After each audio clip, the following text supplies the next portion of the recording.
Glee is a musical TV show, 22 episodes a season, about a Midwestern show choir at an Ohio public high school. And every episode, the kids on Glee are constantly saying shit to each other like, "Hey, you know, we might be losers, but we are gonna be our bullies' bosses one day." It's like 90% of the show. If you'd seen it, what I just did was amazing. We might be losers, but we are gonna be our bullies' bosses one day. It's like someone needs to tell them that is only true if you are losers in math and science. Like, that shit does not go for theater losers at all. Like, okay, at my high school, there's this math nerd everyone picked on. Do you know where he is now? Silicon Valley, after graduating from Stanford, getting like a 7-figure job at a tech company. At my high school, there's also this theater nerd everyone picked on. Do you know where he is now? Here, he's me, doing stand-up in a basement.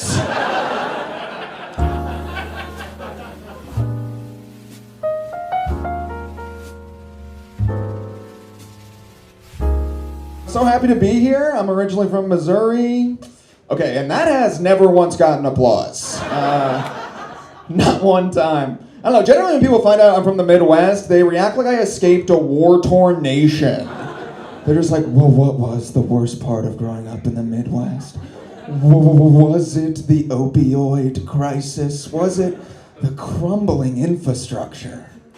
And honestly, no. For me, the worst part of growing up in the Midwest is that it permanently convinced me that leopard print is fancy?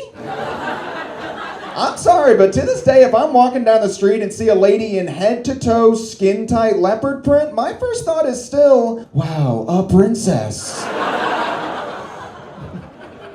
My family's still back in the Midwest, and I don't know if this happens to any of you, but like all of my older relatives keep giving me like really out-of-date advice.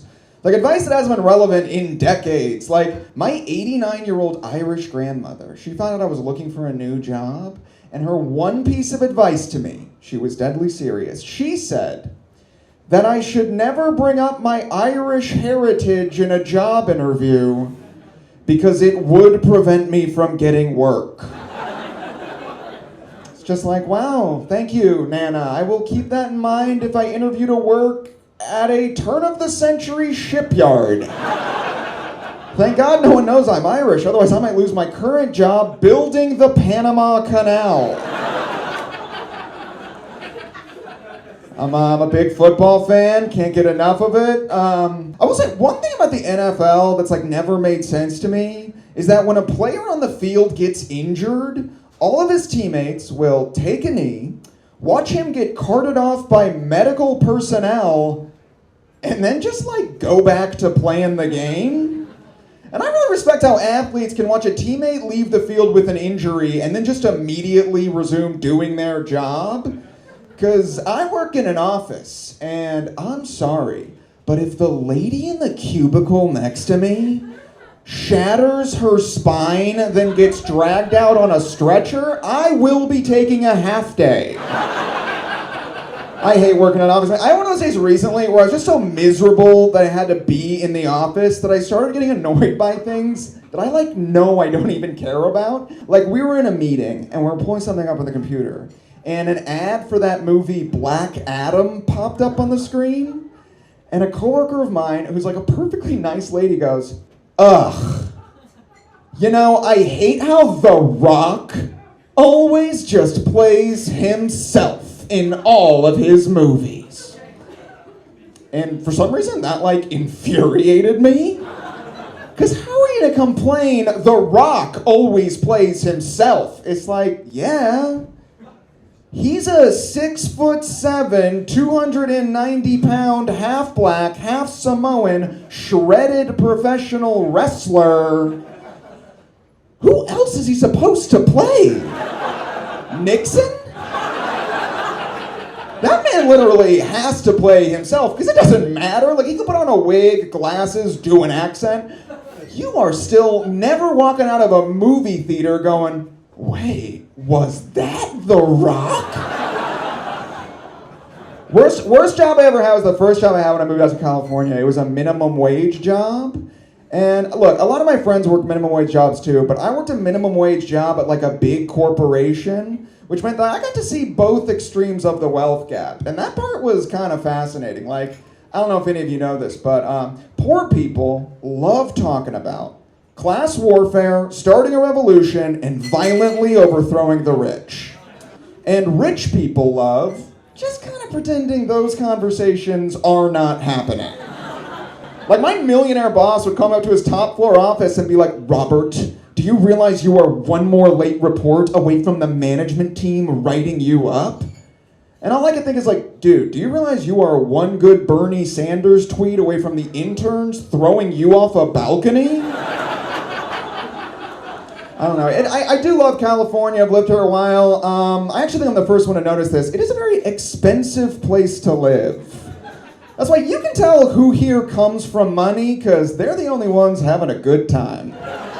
Like, I know someone in LA whose parents recently bought them a house in the Hollywood Hills, and then afterwards a friend of ours turned to me and he goes, dude, I had no idea they had rich parents. And it's like, really? You never noticed they were always free at 1 p.m. on weekdays? It's like, what was going through your head when they invite you to hang out at 10 a.m. on a Monday, where you're just like, I guess the factory must have them working the night shift. I don't know, I love rich people though. I hope to be one day.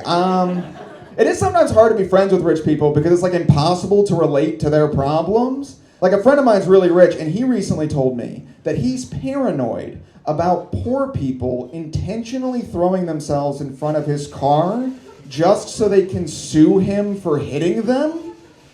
And of course, like, I can't relate to that because I've got like actual real life problems. Like how rich people keep swerving out of the way after I throw myself in front of their car. I'm in a relationship right now. I think it's the last one I'll ever be in because I'm too tired to start over. And I love her more than anything, but really too tired to start over. I don't know, first dates are a nightmare because you're trying to figure someone else out and nobody will just like reveal their entire selves on a first date. Like, you're getting a very watered down version. Like, that's why I would always pay extra attention on first dates whenever they would give an opinion on anything. Because you know that the first date opinion is only about 10% of the actual opinion. Like, if on the first date somebody says they sometimes like to watch a little anime, that means they fucking love anime. If you get laid that night, it will be in a room with Dragon Ball Z wallpaper. If on the first date somebody says they're open to the idea of one day having a kid, their son Tyson is waiting in the minivan. If you're on a very first date with somebody and they casually mention that they think Steelers quarterback Ben Roethlisberger is a little underrated, look closer. You're on a date with Ben Roethlisberger. Google him and get out of there. I recently moved in with my girlfriend. Actually, I need to be more specific. I moved in with my girlfriend, who was already living with her sister. So now it's just me and the two of them. And something I've discovered pretty immediately that they love to do, they do it all the time, you might even say it's their favorite thing, they love to joke about killing all men. Oh, they love it. And I love it too. But they really love it. I mentioned that to a buddy of mine, though, and he goes, well, you know what you should do? When they joke about killing men, you should just joke about killing women. It's like, I'm pretty sure that is not how that works. I don't know if y'all know this, but when women joke about killing men, it sounds like a joke. When men joke about killing women, it sounds like a plan. Like, girls will joke around like, haha, what if we just like got rid of guys? But then guys will joke around like, haha, what if we just like got rid of Susan in apartment 21B? Tonight! Okay, I should probably address this. Some people, I'm sure nobody in this room, But some people are very surprised when I say girlfriend.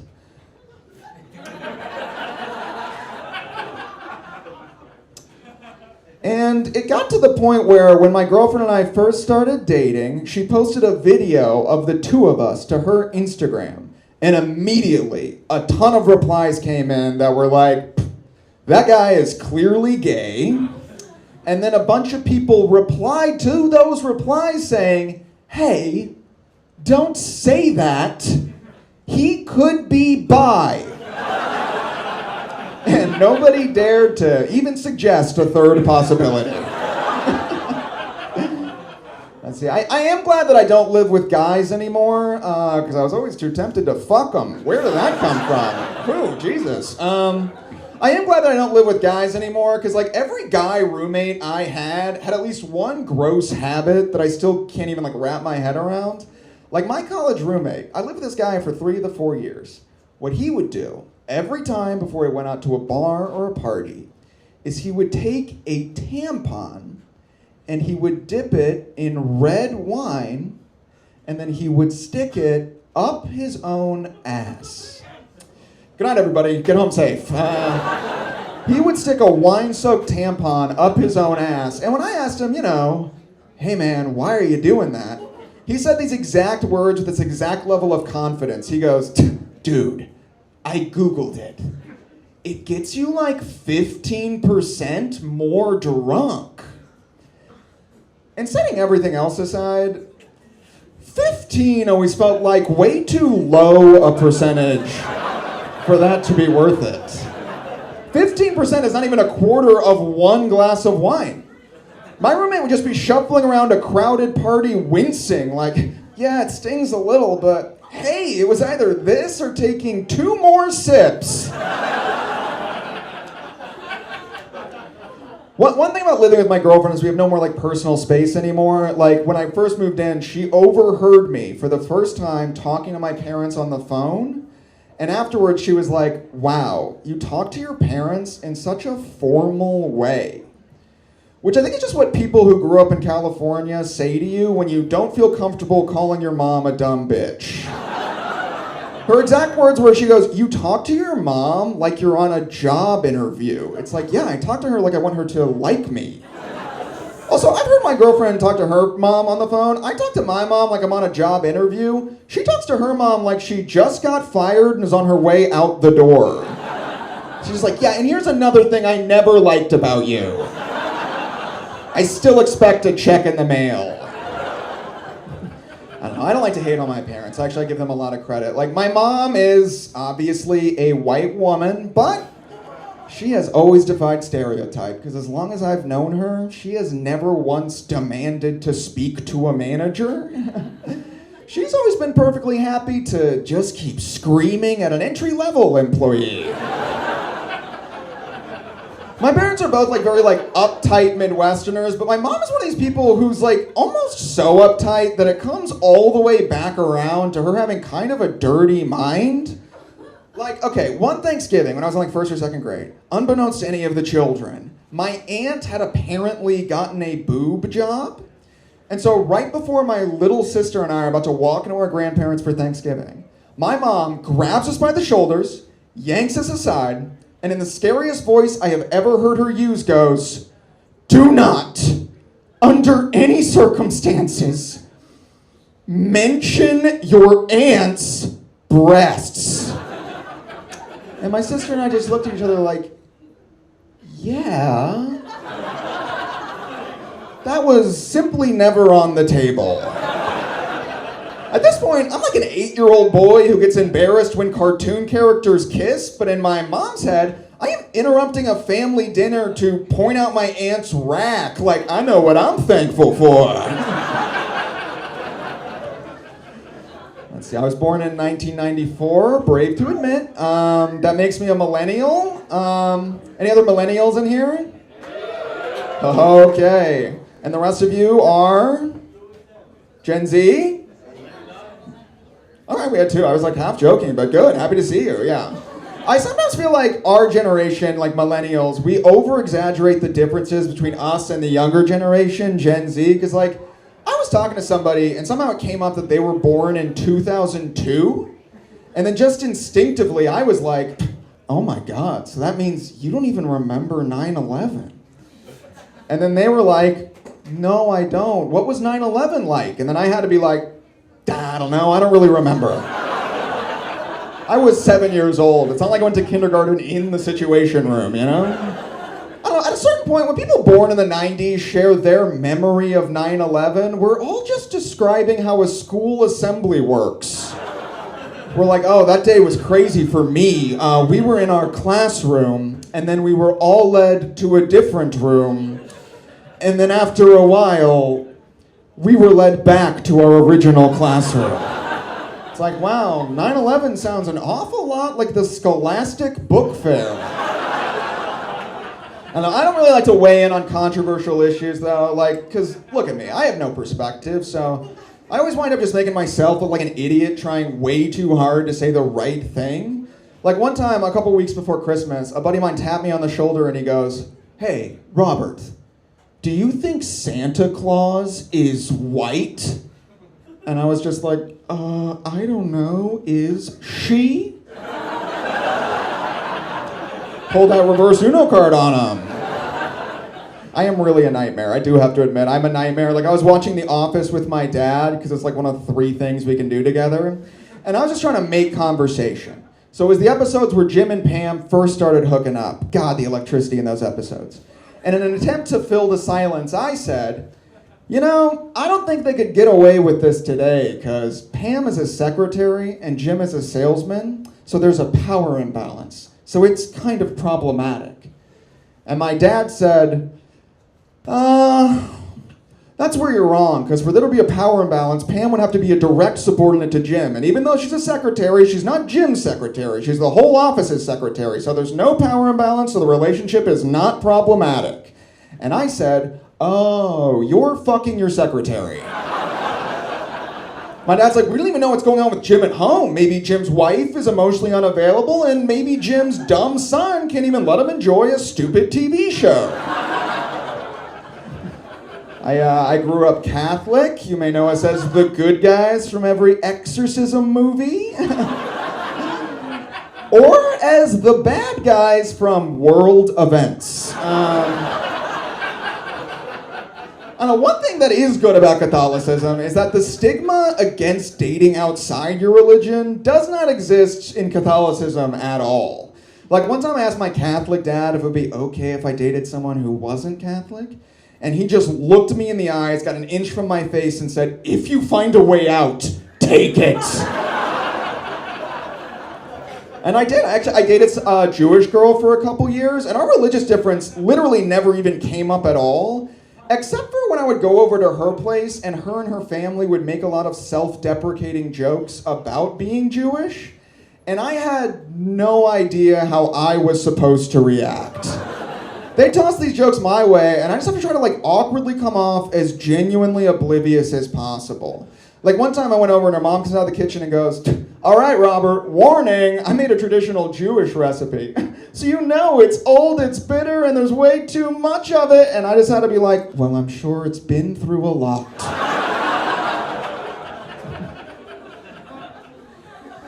Let's see, I'm trying to spend less time on TikTok. Is anyone down here on TikTok? Okay.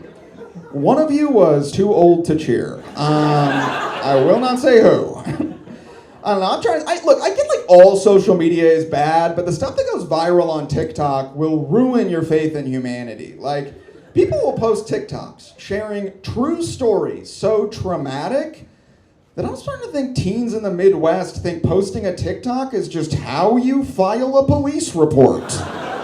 I'll see TikToks that are like, and that's the story of how I found out my neighbor is taking pictures of me sleeping and selling them on the dark web, like for part 2. It's like, I think I'm gonna need years just to process part 1.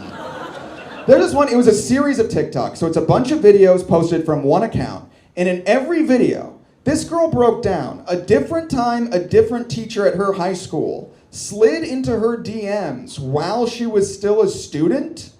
And then at the very end of the very last video, she goes, oh, and by the way, if you've been watching these videos, you know what to do. It's like, I don't know what to do. As bad as TikTok gets, though, it is not nearly as wild as the shit that was just on regular TV when I was growing up. Like, has anyone down here ever seen or even heard of the TV show Kid Nation? No? The colonial thing? Look, I'll just tell you. There's actually a reason y'all haven't heard of the show Kid Nation. It's because Kid Nation was a reality show that aired one season, one time in the early 2000s, before filming of the second season was shut down by Child Protective Services. Here's the premise of the show. CBS took a couple dozen children, aged like 8 to 13, and then abandoned them in the Nevada desert? And the whole premise of the show was, if we left kids alone, would they figure it out? No, they wouldn't, and they didn't.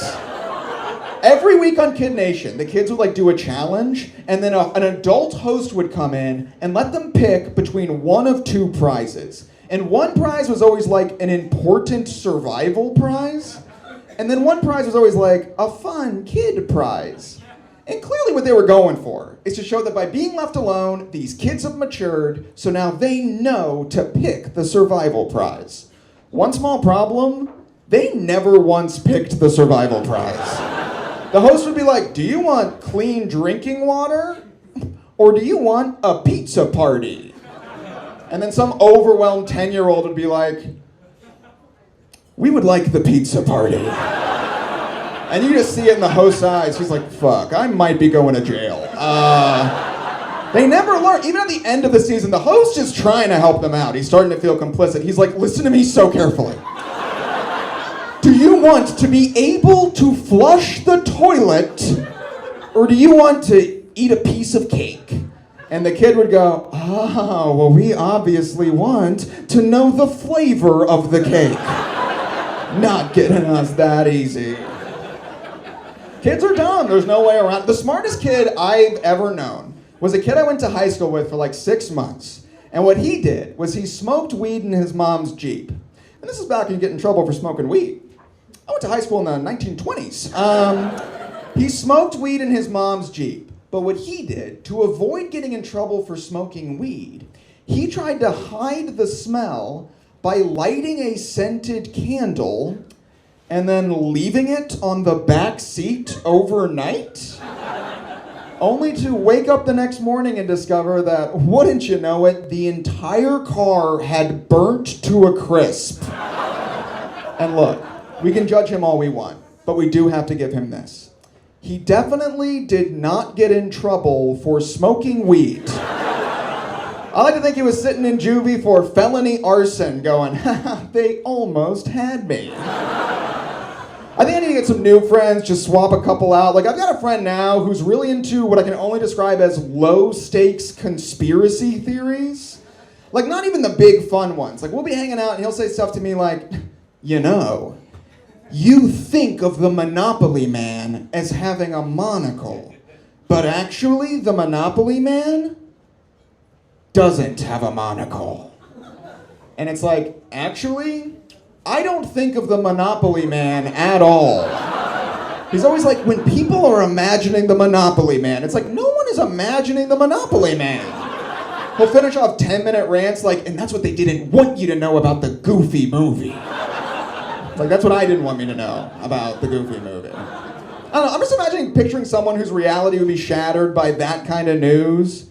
You just see someone on the side of the road, like shaking, babbling incoherently. You're like, what happened to him? And someone's like, oh, him?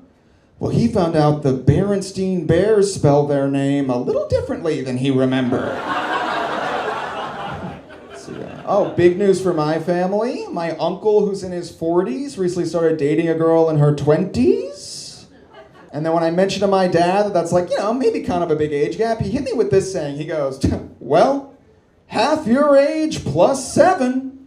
And then he turned up the radio so we'd stop talking about it. Half your age, for those of you who don't know, half your age plus 7. It means that an age gap is chill as long as the younger person is at least half your age plus an additional 7 years. And look, I don't know, call me new-fashioned, but if you need algebra to explain why your girlfriend is not too young for you, you're a pedophile. You just confront a guy, you're like, hey, not to be rude, but is your date a literal child? He's like, not if you know the Pythagorean theorem. I'm like, no judgment, like literally date whoever you want. It doesn't like that's going around a lot though. Like a friend of mine told me that she's dating a guy who's 30 years older than her. And then before I even reacted in any direction, she goes, oh, but don't worry, I'm not dating him for his money. And it's like, yeah, it's actually way weirder if you're dating him for any other reason. Just like, oh, you have an older boyfriend? Is that because he buys you nice things? No, it's because stories about the Gulf War turn me on.